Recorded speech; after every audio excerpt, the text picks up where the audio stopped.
Hello and welcome to today's webinar, The Need for Speed, Get Hybrid Cloud Up and Running Quickly. Today's special webinar event is presented in partnership with Nutanix. Before we get started, we've got just a little bit of housekeeping here that we should first cover. There's a few things you should know about the event. First off, my name is David Davis of Actual Tech Media. This event is produced by Actual Tech Media. And we want you to have a great time on this event. We want you to learn a lot, and we really want this to be educational. So we encourage you to use the questions box on the left-hand side of your audience console there. You'll see the word questions. And in fact, I can highlight that box for you now. Take a look at the questions box. Of course, we appreciate all the hello and good morning messages from across the United States and around the world. We also appreciate any technical questions that you have. We want to help you to solve your cloud challenges, your data center and technology challenges that I know so many companies out there are facing. I'm a former IT manager myself, and trust me, I've been in the shoes of many of you out there before. So we want you to get the most out of this event today. So use the questions box as much as you'd like throughout the event, and we'll be doing a dedicated Q&A session at the end of today's presentation. We also have a couple of handouts that I want to call your attention to. We have the link to the Nutanix test drive. We'll be talking about that. It's a really cool opportunity that you can sign up for. Our presenter and I will be discussing it later in the event, but feel free to click on it now and check it out if you would like. Also, check out the handout there that's entitled Deliver More Business Value with Nutanix Private Cloud. You can download that PDF asset now and review it after the event. It may be hard to get a hold of after the presentation, so it's a good opportunity to just simply download it now. And then finally, we'll have a Tango gift card available for the prize drawing at the end of today's Q&A section. If you're not familiar with Tango gift cards, they can be redeemed for electronic gift cards at your choice of hundreds of retailers, including Walmart, Best Buy, and many restaurants.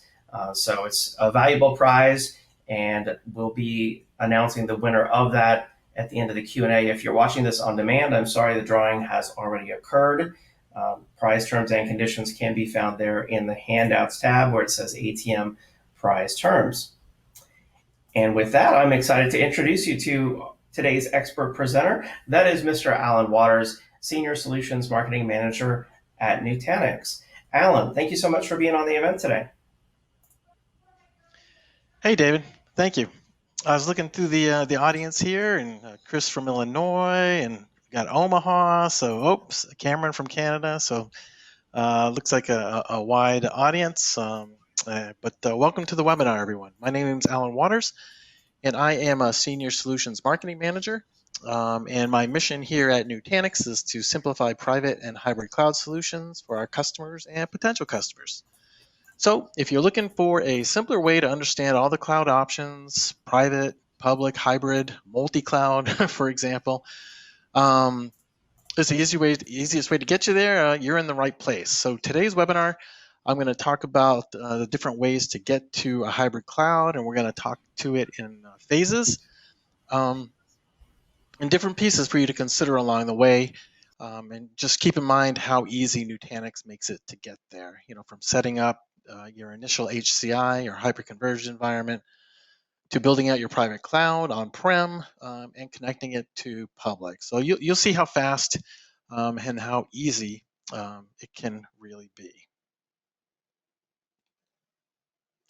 So now I've been showing this slide for the last few months, and I think it means more today than ever before, given the pandemic and COVID-19, et cetera, where IT teams really find themselves with the added stress to increase their agility. They have to provision new workloads on demand. You got to scale capacity quickly, bring new users on board without compromising security. If Monday you had 500 users suddenly have to work from home, I mean, that's new stuff. And again, added stress to IT teams. But really, to do this, sometimes it requires a modern IT strategy, one that spans public and private environments, a strategy that allows IT to place workloads on the right cloud for the best economics, performance, service level agreements, and control, for example. But really, a correctly built hybrid or even multi cloud platform is the answer. It can provide the integration between those private and public clouds and make things easy. So that's what we're going to talk about today. When it'll include, the migration of applications and data, all with a unified management. So public cloud setting new IT expectations. We all, lots of IT groups have, I'm going all cloud, right? Um, and the public has shown that a lot of those items that I mentioned before addresses a lot of those pains, right? You can see them on the screen here: one-click simplicity, rapid time to market, um, IT consumption, pay for what you use, continuous innovation. But and really, it's public cloud. It's proven itself in being able to take those pains away from infrastructure management and really enable IT organizations to deliver value to their business in a timely manner. And that's why the public cloud market is growing so fast. But it's not all about public clouds. I mean, you got to talk a little bit about on-prem. You got to talk a little bit about private clouds, right? Because there are some advantages to on-prem. And really, the first consideration when you're talking about on-prem or private cloud, it can be legacy applications. So many applications are simply unable to run in a public cloud infrastructure without refactoring, without retooling, and this can become expensive, time consuming. A lot of times you talk to a CIO and he's like, yep, I have an all cloud initiative. I've got to move everything to the cloud. And when you start digging in to talk about, well, how many applications do you have? Oh, I don't know, 100, 200, 300 applications. I mean, sometimes it gets a little crazy to kind of pick all of those up and just move them to the cloud. So especially when you look at the refactoring and retooling that I just mentioned. So time consuming and it might be complex.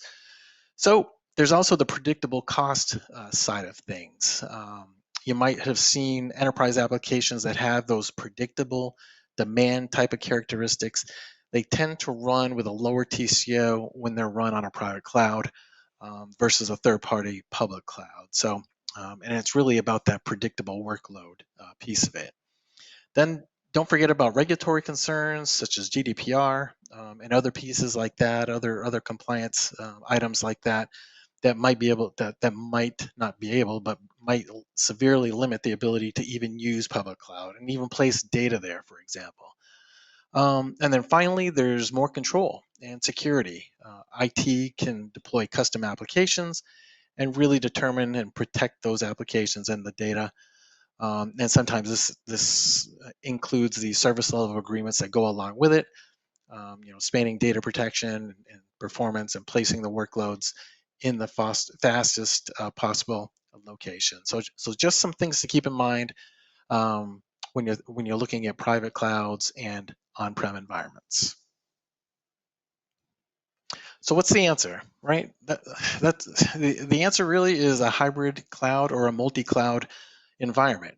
In fact, a survey done, I think it was an ESG survey, but when they surveyed IT professionals, 85% of them agreed that a hybrid cloud is the ideal operating IT environment because it's the best of both worlds, right? It's a combo of the two.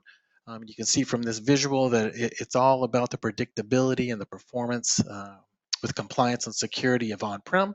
And then when you combine it with a lot of the items I just mentioned, with the agility and the endless scale, zero infrastructure management, it's easy that the public cloud offers. When you can combine those two, it's the best of both worlds. So, but one of the most important factors when you're thinking about hybrid cloud, it's being able to integrate the two. And the two pieces to think about are the control and data planes. So when you look at the control plane, having a single point of control for all your cloud assets, both on the public side and private side. So think about that. And then on the data plane side, that's the side that enables the migration of applications and data between those two environments. So The hybrid cloud environment and that solution should enable both pieces to be a true hybrid cloud, at least from the Nutanix point of view. Incorporating those two pieces is what makes it a true hybrid cloud, and doing it easily. So when you're considering a cloud platform, having that seamless integration is critical, and more importantly, not creating more silos. So here's a perfect example of when you don't follow those two, the data and control plane, but complexity happens, right? And more silos occur when you're trying to set up a hybrid cloud because it can be complex. Challenges can add up fast, such as a data locality piece of it, workload, and don't forget about license portability, whether you have to buy more licenses or if licenses are portable or not. Don't forget about latency, identity management, consistent security controls. So, and I'm sure a lot of you have experienced it. Complexity gets problematic and can add up fast. Um, so you got to have it easy.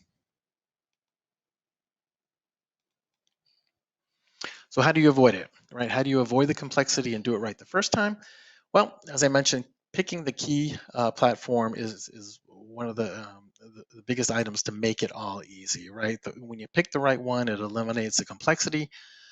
If you've ever experienced some complicated suites that are out there that require months of professional services, there's got to be a better way, right? Um, and some of the biggest considerations are: is it easy to use? Can you get it up and running quickly? Is it simple to get components added when you need them? Not months and months of professional services again. And in that situation, it needs to be 100% software defined and have the ability to decouple software from the hardware. But I mentioned license portability. So what if it's subscription based? Software licenses being portable across those clouds that I talked about a second ago. And as you heard, it has to have the ability to run all applications and services with the security policies that you've attached to them, and allow those workloads, the security policies to follow those workloads independent of which cloud they run on, whether you're running them on-prem in your private or whether you're running them up on a public cloud. There's got to be some independent, and they have to follow along. So with Nutanix, well, we can get you there in 4 phases that you see on the screen here. The first phase is modernize your infrastructure. It's consolidating all those silos that are usually associated with those legacy SAN infrastructure and unifying the management. And here at Nutanix, we believe a big piece of that is moving to hyperconverged. I mean, that's where Nutanix got to start, over 10 years ago. So phase 1 is making that jump to HCI. Phase 2, start to deliver IT as a service, and we'll talk a little bit more about this. And you move to an operational model where IT really becomes a service provider, delivering services back to the business. As we move along to the right, phase 3, where you start to integrate the public cloud a little bit more, and you're probably doing this today, but being able to provision applications and being able to manage them properly. And then finally, phase 4 is when things start to get exciting, right? Everything comes together, and this is when you start unifying that private cloud with your public cloud and get that single control plane and enable that seamless movement of workloads that I talked about a second ago. So phase 4 is when it all comes together, and that's really that clusters piece that we'll talk about too. So as I mentioned, phase 1 is to modernize, right? Transform. And from a Nutanix point of view, we believe that means making the move to HCI. HCI has been around a long time. It's been around for many years, and it's proven. Of course, Nutanix has been a market leader in HCI for a long time. But really, when you boil it down, and we could speak for a couple of hours just on HCI and all the benefits that you get from moving to HCI. But when you boil it down to 3 basic things, make sure it has a web scale type of architecture, right? It's got to have the ability to deliver any application at any scale. It's got to be able to expand capacity, either one node or server at a time. But it's got to support it, and it's got to be always on with that web scale type of architecture. It's got to have intelligent operations, reducing IT workflows to single clicks, and really simplify on the lifecycle management side of things. I'll talk a little bit more about that. And of course, it's got to be always on. I mentioned a second ago, designed for resiliency. It's got to be fully distributed. It's got to have a scale out type of design that really protects workloads against the loss of a single disk, even a server or an entire rack. Upgrades, I mentioned this a second ago, lifecycle management. Those have to be easy and have the ability to upgrade the full software stack with a zero disruption. So phase one, make that move to HCI.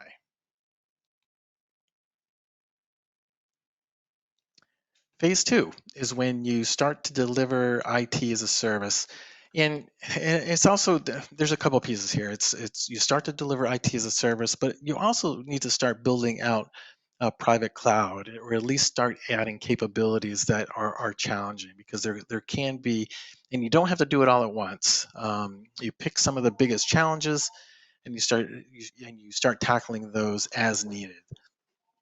So, but as I mentioned, these services can cover many areas: business continuity, security, to automation, to self-service.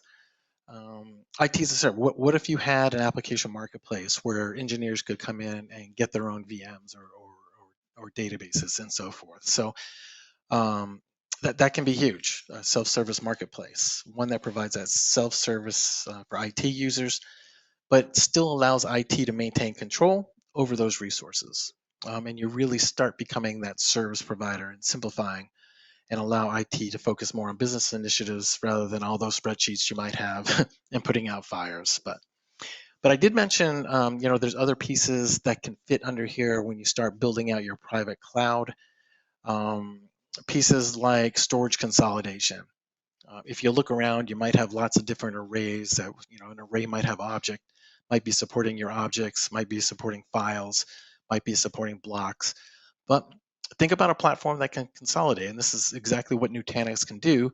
We consolidate file, object, and block all on our single platform, all that difficult unstructured data. Think about moving that to a single platform and help cut down on silos.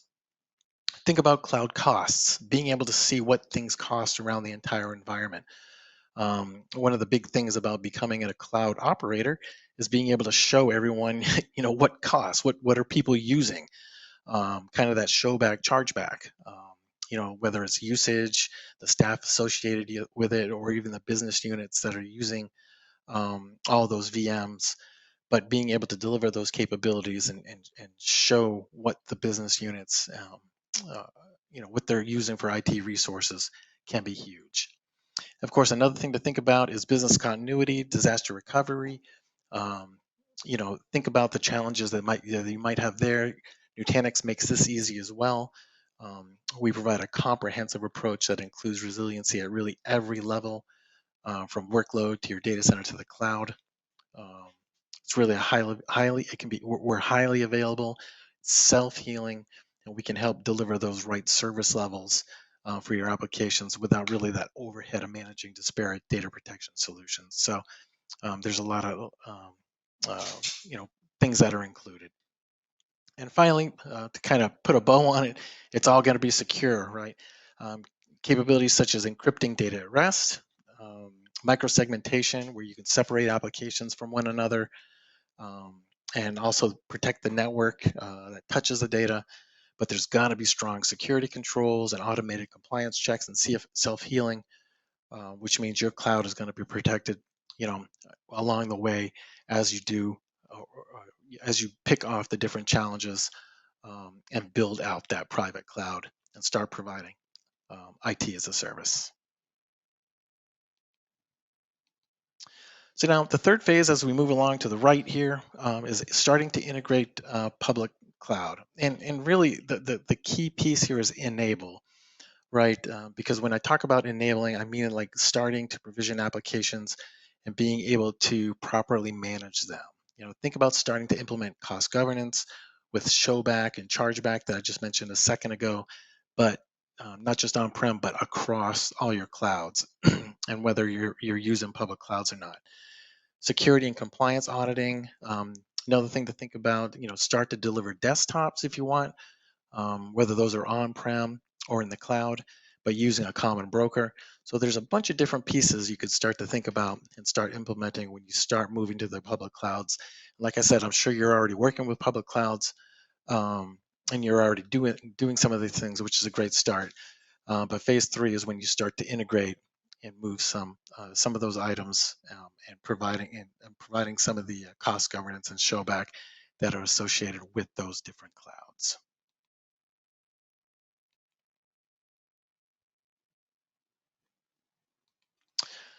So now phase 4, this is when it all starts to come together. You've made the move to HCI back there in phase 1 that I talked about.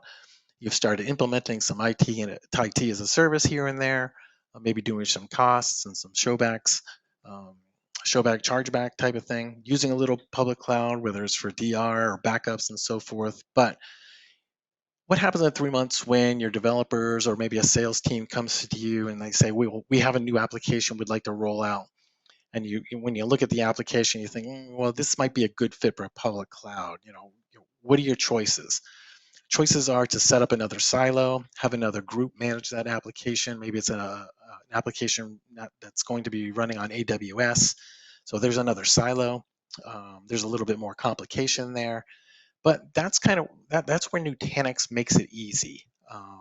We have that single operating system that can span private, hosted, and public clouds, and allows you to manage your traditional applications that might be living on-prem that I mentioned, back in phase 1, along with the modern applications that might be living in the cloud, like the example I just used, and the new one they might need to be rolling out. But it's using a single platform. You get the ability to seamlessly extend between clouds, allowing administrators to move VMs and applications without translation and without learning new practices or tooling.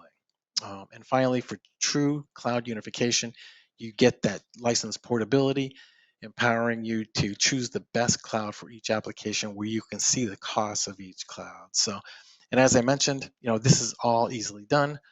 If you already have a Nutanix environment or an HCI environment by itself, you can get this up and running quickly. And it's one of the big benefits of moving to HCI. So if you have an environment running, and for example, and you have an AWS account already, you can connect those two accounts and provide that seamless portability between the two in about 30 minutes. That's how easy it is with our new clusters environment. Um, but that's how easy it is and how easy we make it. So to dig in a little bit more, but this is how we deliver that hybrid cloud. It's that complete solution, bringing the private, public, and hybrid all together. It's really that it's easy, it's intelligent, and it's going to be resilient and always on with that single control and management plane. And really, the 3 key things to keep in mind with the Nutanix hybrid multi-cloud solution are the freedom of choice, the cost efficiencies, and the operational simplicity that are associated with it. So when you think about freedom of choice, you can think about that on the infrastructure side and on the hypervisor side, freedom to use different hypervisors, choice of servers, an operating model, pick what cloud you want to use. Cost efficiencies can range from no retooling. I mentioned that a second ago. If you have legacy applications running on a Nutanix environment, there's no retooling or refactoring to move those up to the cloud. And that can be huge, and that can be a huge cost savings. And then there's the single click hibernate that goes along with it. So if you do have workloads running up in the cloud and you don't want to be paying for those, we do have the single click hibernate that goes along with it. So big cost efficiencies there. And finally, it's that simplicity, and I've mentioned this a couple of times, it's that single pane of glass between all clouds and your clusters. It's really that 3-click provisioning that we offer, and there's no middle layer between on-prem and say the AWS virtual private cloud that you might have set up, which makes it simple. The setup is going to be simple, and it lowers the latency along the way. So 3 things: freedom of choice, cost efficiencies, and it's got to be easy and it's got to be simple. And that's what we deliver. That's what Nutanix delivers, the hybrid multi-cloud. It's simply delivered, and it's your clouds all together.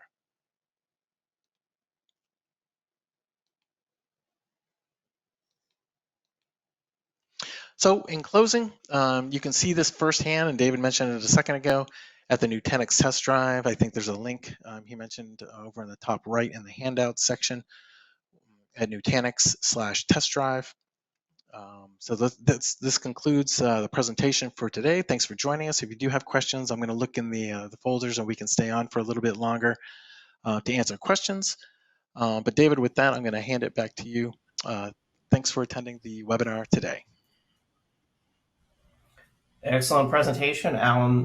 Really great job making the case here for hybrid cloud and just how important it is for so many companies out there, for the future, for their success in IT.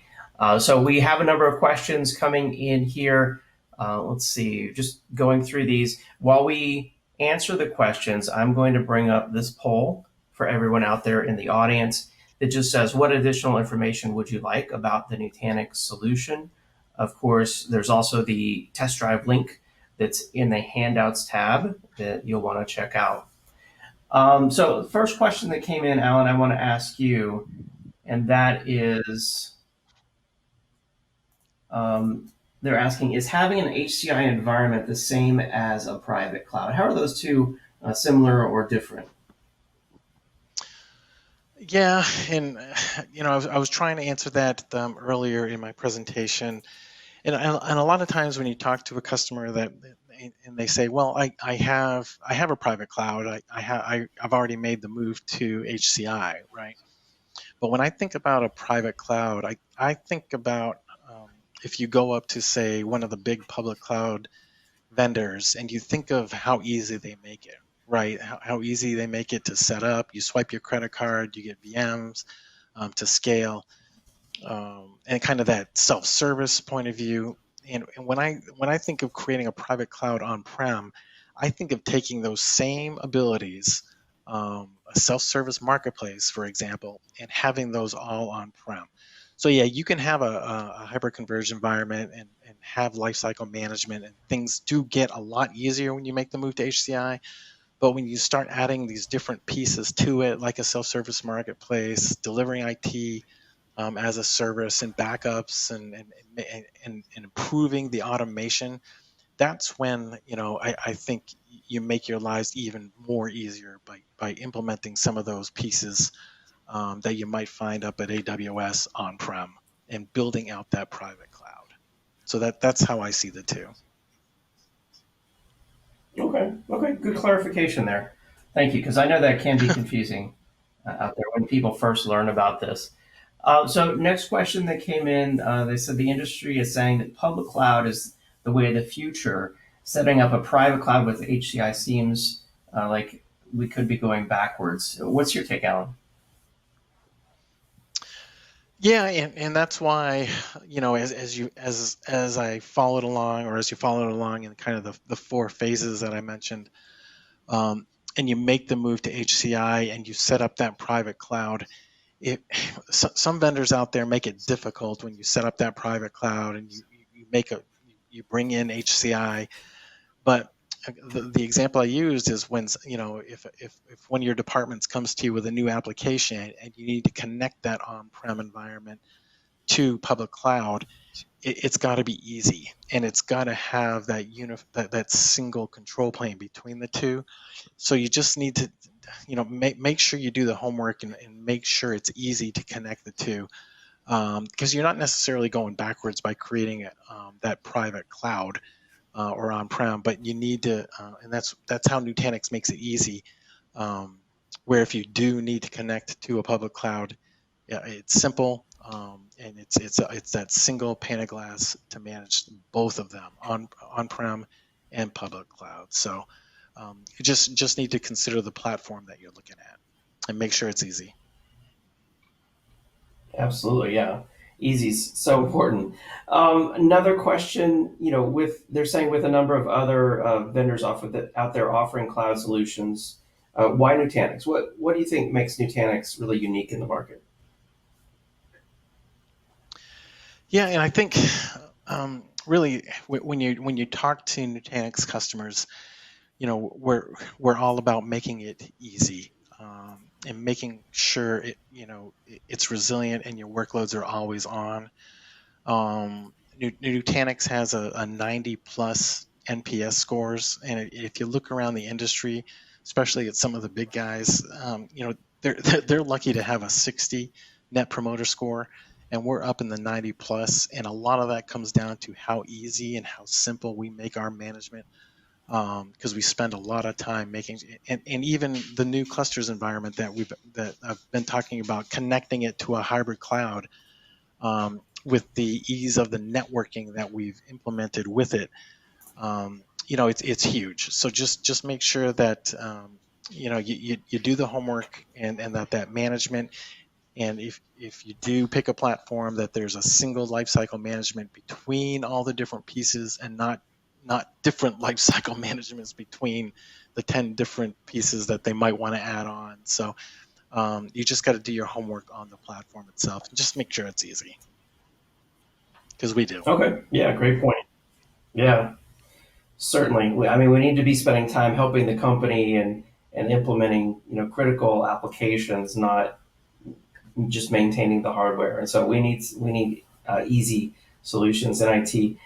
Next question, I like this one. They're asking what training options are available out there for Nutanix. Yep, and we've got a complete guide for Nutanix certifications, available from, I believe, our services group. So we do have all that training available to you. But as I mentioned, um, we we we do make things easy, where you don't have to spend months and months and months to get up to speed on Nutanix, because we do make it easy, and that's one of the key things for this. But we do have all the certification classes that they can take. Um, if you just go to Nutanix.com, you can find them, more information there. Okay, yeah, great point. I mean, certification shouldn't be required, and weeks of training shouldn't be required, just to get the job done here. But it's still great that you all have those solutions available if people are interested in diving deeper into the technology. Next question, they're asking, your four phases make it sound too easy. How long does Nutanix really take to install and get set up and running? And you can, it's a good question. You call me out on my four phases here, but that's what we do. And you don't, you can look at the different challenges that you have, that you might have to solve. And you don't have to do, one, two, three, and four, in that order. I mean, you can set up your hyperconverged environment in phase one, and if you need to connect that cluster and that workload to an AWS, hybrid cloud, to move workloads out there, you can do it. You don't need to do it in order. And I see, Pradeep's asking a question about AWS and maintaining the hardware on AWS. So you're correct. Someone else had another question about setting up. It is a bare metal server on AWS, and then the platform is joined between, those bare metal servers on AWS and your on-prem cluster, locally. So that's how that works. The hardware, of course.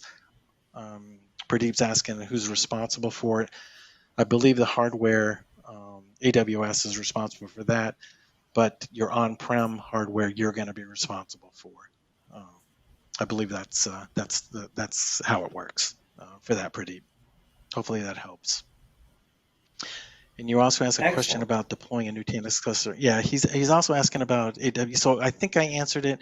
Do we have to deploy a Nutanix cluster with AHV on a bare metal server in every? So that's going to be yes. So you're going to have you will install the cluster, and then connect them. That's how that works. Okay. Okay, And, nice. and That sounds David, easy. I'm not sure. And David's asking a question about cloud access being managed and available to different secure departments. I'm not sure. I'll follow up with you on that one. Um, so I'll have to check. I have your contact info. I'll have to follow up with that one. Okay. Casey asked about certification. Yeah, I'm just looking through the questions here. Sorry. And Kartik, No I'm going to problem. have Yeah, to there's a find ton of out good about your. questions. Yeah, and Kartik, I'm also going to have to find out about your database layer. I think you're getting a little bit when you start talking about databases. I'm going to have to check on that. So just stay tuned, and I'll get you an answer through email on that question about. He's asking does it scale? Does the database scale with the app? Consider IIS web application. So yeah, I'm going to have to find out on that. Kartik, sorry. Any other questions out there, No, I David? think we've covered them all. Probably all the time we have really for questions here. I know we were trying to keep this relatively short, help everyone learn about the ease of Nutanix, and help them get back to work.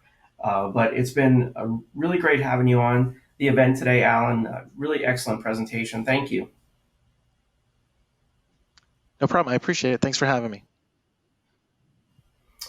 All right, and thank you to Nutanix for supporting today's event. Oh, hey, Alan, one more question before we go. I do want to ask you here about the Nutanix private cloud test drive. So I placed a link there in the handouts tab for everyone to try out. If we go there and we sign up for it, I see it's just a few simple questions on a form. What's the next step? Kind of what happens and what do we get from that? Yeah, good question. So folks out there, if you don't, if you don't have time to read through some white papers or design guides and so forth, if I can recommend one thing, it's try out the Nutanix the test drive. And basically, David, what happens is you get access to an actual cluster environment where you can kind of pick particular experiences as you go along to help learn. And again, this could be part of your learning more about, on the certificate. Not you don't get certified, but as far as learning how to do things, you can learn things such as automation, backup and recovery, disaster recovery, all the different things on the HCI side and lifecycle management, scaling out a cluster and so forth. There's also guided tours where you'll be asked to do different tasks on a cluster and so forth. So it's a great way to get a feel for the environment and really see how easy it is. So if you can do one thing, go to the test drive and try it out. Absolutely. Yeah, it's really cool that Nutanix makes that available for free for anybody who wants to learn about Nutanix and try it out for yourself. You don't have to order a rack full of servers to try out Nutanix. You can do it in software in your web browser with a few clicks of your mouse. So that makes it super easy. And with that, I think we have answered all the questions we have time for. We talked about the Nutanix test drive. The link again there is in the handouts tab. It's now time to award the $300 Tango gift card. That's going to Amy Zinn from Georgia. Congratulations, Amy Zinn from Georgia. Congrats, And Amy. with that, absolutely, yeah. Congrats to Amy. Thank you to Nutanix for supporting today's event. Visit Nutanix.com for more information. And again, thank you, Alan, for your expert presentation. And thank you to everyone out there in the audience for joining us on today's webinar. We hope that you learned a lot, and we hope you have a great day. We'll see you next time. Bye-bye.